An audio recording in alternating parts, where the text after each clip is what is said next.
Hello, my name is David Singer, and I'm a software developer with PredictionIO. Today I'm going to show you how to build a movie recommender in about 15 minutes. For our example today, we're going to be using the MovieLens dataset and Terminal.com, which is a virtual machine hosting site. You could also run this on your own Linux or Mac machine, or on any other hosting site such as EC2.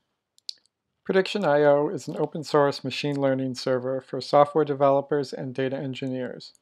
We're built on top of Apache Spark, MLlib, and HBase. You can find us on GitHub.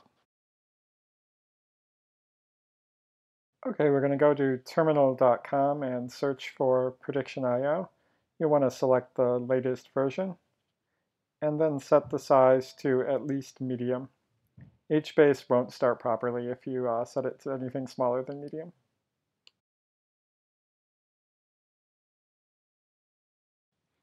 Once Terminal.com is finished loading, you're going to want to type in pio start all.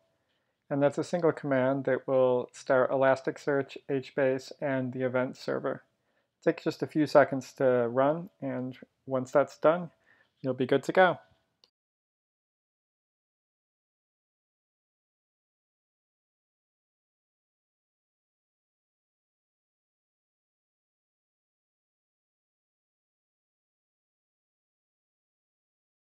Now that PIO start all is finished, we're going to type in PIO status. And what this does is runs a basic sanity check on the system.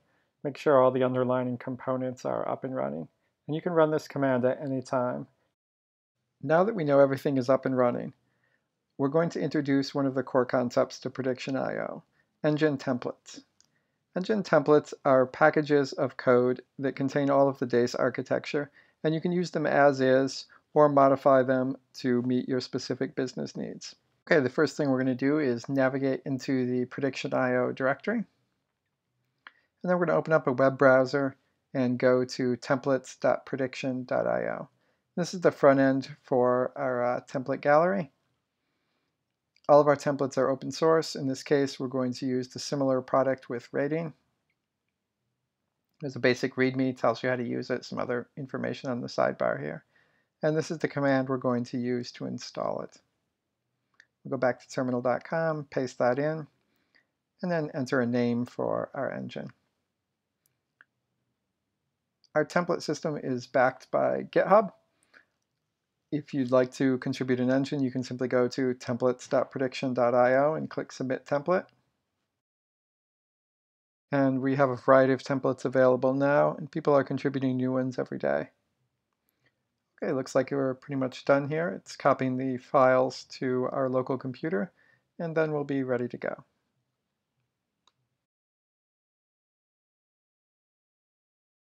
Now that our engine is installed, we're going to create a new application.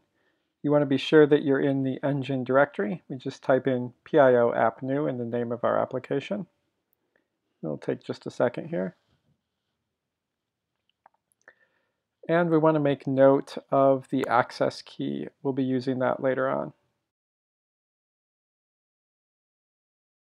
Okay, now that our app is set up, we're going to switch gears a little bit and open up a second application, which is a basic Rails app that we've written at PredictionIO.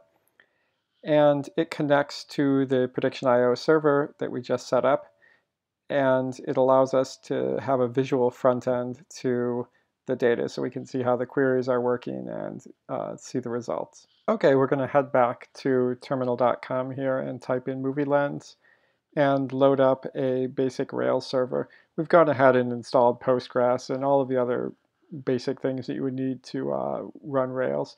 If you want, you can run this on your own machine. This is just a really quick way to get up and going. And it'll take just a second here to start. Okay, now that our Rails server is up and running, you can head on over to github.com and you'll find our MovieLens demo there. It's completely open source. Feel free to play with it however you want. We'll copy the Git URL here and clone that into our new server.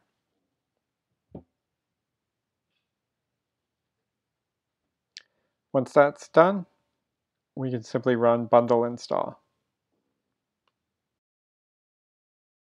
Okay, next we're going to import the database. You can head over to GitHub and copy the URL there, and we're going to run just a few basic Postgres commands to import the database. What we've done here for you is take the MovieLens dataset, take it out of the file format that it comes into, and put it into a Postgres dump. We've also scraped some data from IMDb to give you IMDb ratings and other useful things like that. For anyone familiar with Postgres, this should look pretty standard. We're just creating a new database, restoring it from the file.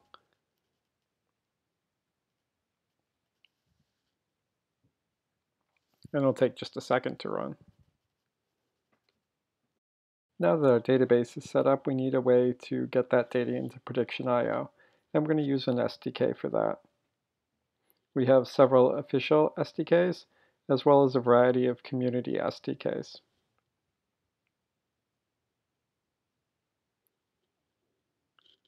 In this particular example, we're going to be using the Ruby SDK,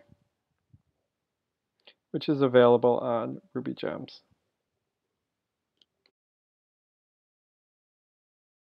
Okay, now let's take a look at how we're going to use the SDK to connect with PredictionIO.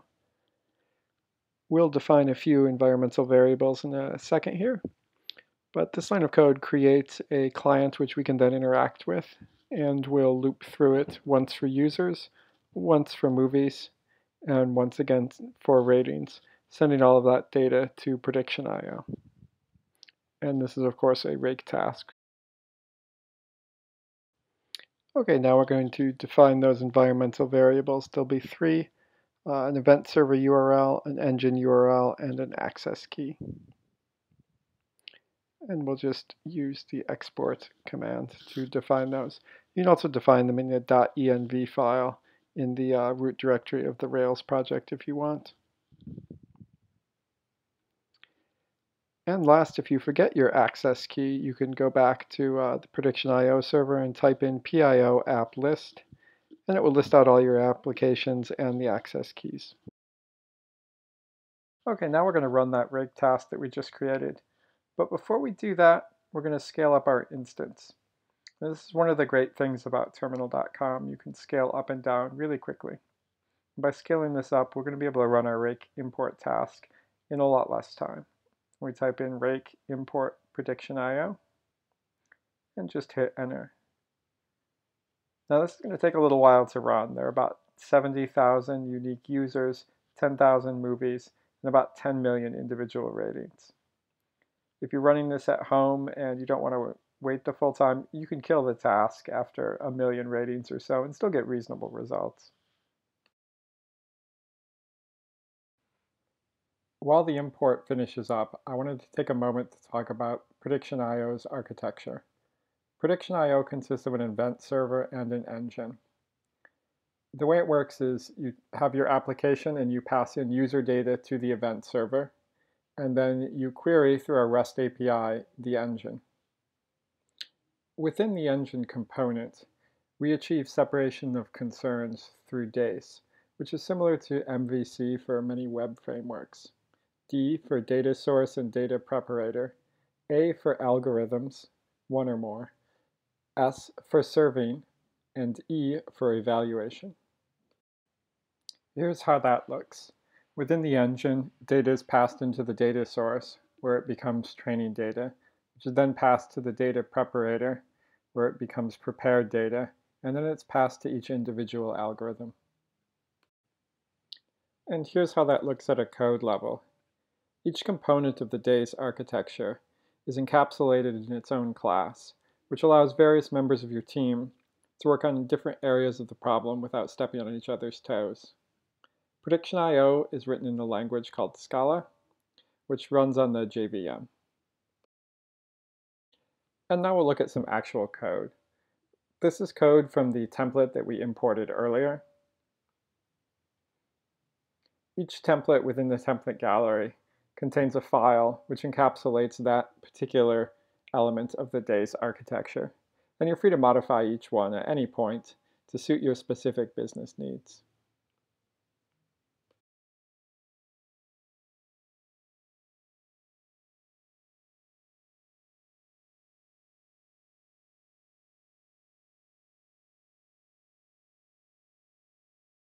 Okay, now that our import is done, we're going to go back to the PredictionIO server and build our model. We do that by typing in pio build, and it will take just a minute to run. A little bit longer the first time you run it. After that, we run pio train, which trains our model. And this one will take the longest to run, typically a couple of minutes depending on your dataset size. You will notice a few errors during this process. Most of them can safely be ignored. There we go, it looks like it succeeded. And finally, we're going to run pio deploy and pass in our IP address. And this will deploy our engine.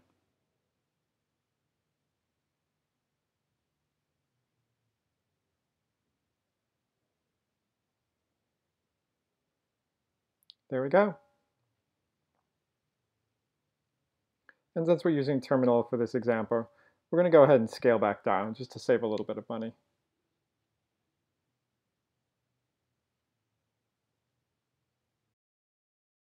Okay, now we're going to switch back to our Rails server. Keep in mind here that we have two servers running, one running our Rails code and one running PredictionIO. We're just going to run a couple of commands which start up our Rails server. And then we'll navigate over to a web browser, type in the address, and this is what we have. Our code is running now. We're seeing a list of the top movies here. If we go ahead and click on one, you can see we're being offered recommendations based on that selection.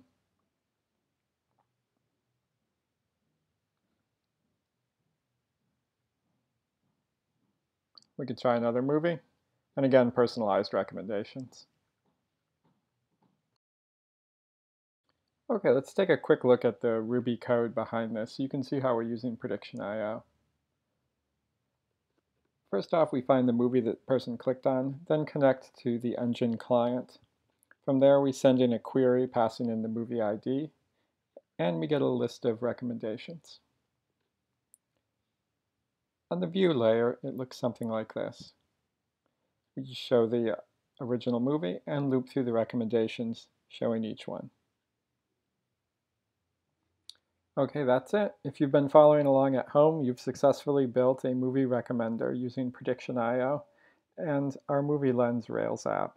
If you have any questions, feel free to email me at david@prediction.io. We're also on Twitter at PredictionIO and GitHub. Thanks for watching.